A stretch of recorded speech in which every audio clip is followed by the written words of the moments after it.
He sets record $6.5 million deal for a 30-second Super Bowl ad. So let's get right into the story because I think this is going to be pretty interesting.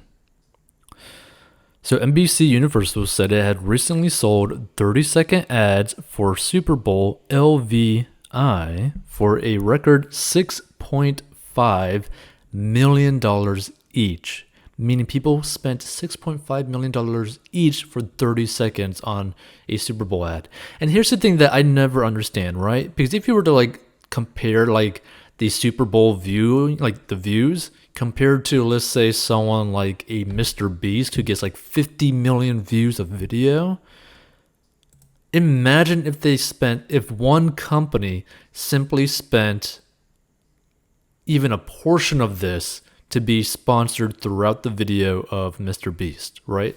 The amount of return that they could potentially get doing this for a Mr. Beast is insane.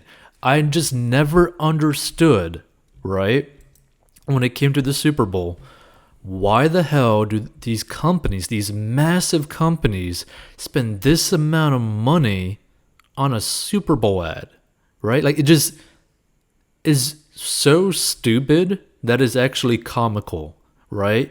Because you got to think about it, right? With the way that, social media is nowadays. A company could easily spend $6.5 million doing a sponsored video with someone like Mr. Beast and potentially bringing in 50 to $100 million in a single video, right? That could end up basically lasting for a lifetime, right? I don't think I know anyone ever that has ever bought anything because of a Super Bowl ad, ever. Right? So I just never, I could potentially get it for maybe to permeate through the culture. But the thing is, I highly doubt that the Super Bowl's viewing is going to be that high compared to many of the previous years, right?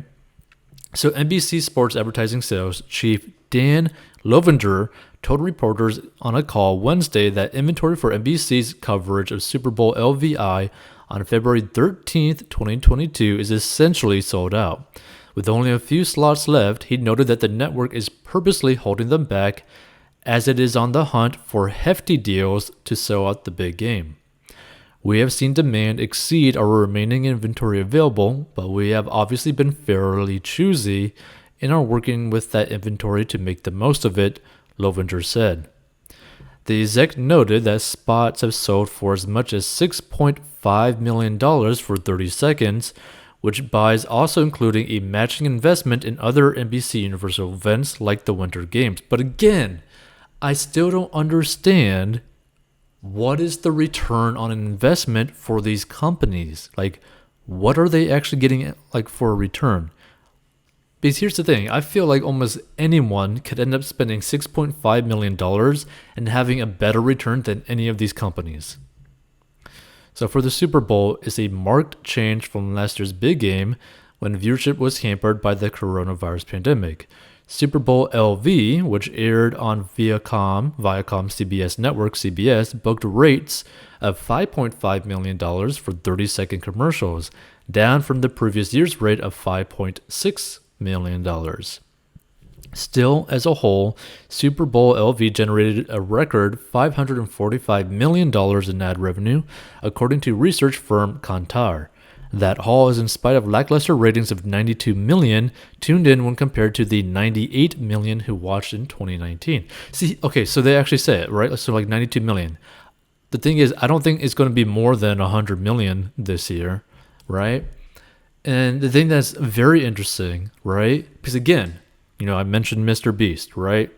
Now, yes, he does have I believe a typically younger audience than the Super Bowl, but at the same time, when you have someone who is literally getting these views in 2 videos, why are these companies spending so much money on the Super Bowl? I just don't understand it. When you literally have people that command an audience that could directly go click something and buy something right away, right? Meaning you could literally turn in an investment for a sponsorship right away into potentially a return on investment, right? So you could spend $6.5 million on a sponsored ad for, let's just say, Mr. Beast, and potentially return massive amounts of money right off the bat. And then you could just go and do that again and again and again and again, right? But with the Super Bowl, it's like, who at the Super Bowl is going to take the time to go buy something after watching a Super Bowl ad, right?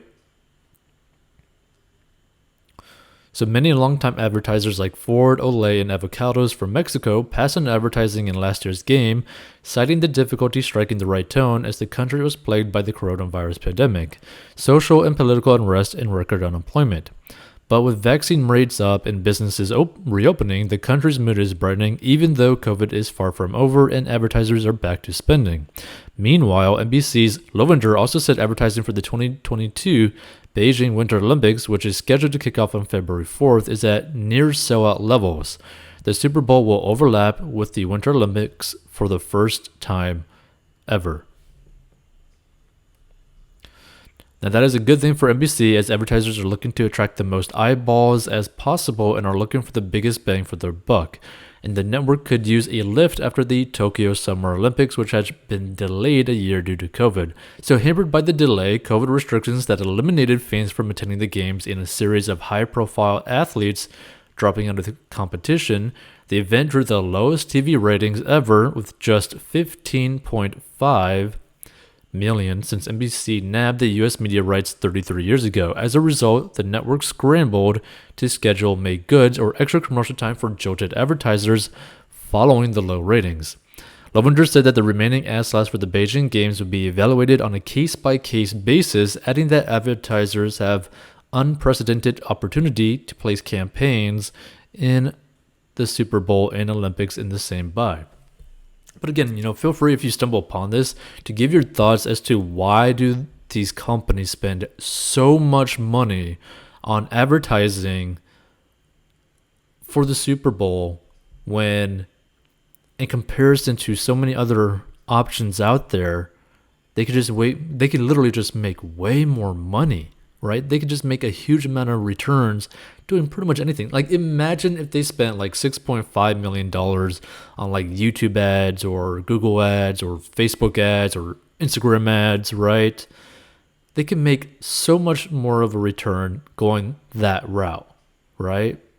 And they control all the data. Like, what data do any of these companies end up getting from spending $6.5 million towards these people, towards the Super Bowl? Like, it literally does not make any sense, right? They don't get any like reasonable data.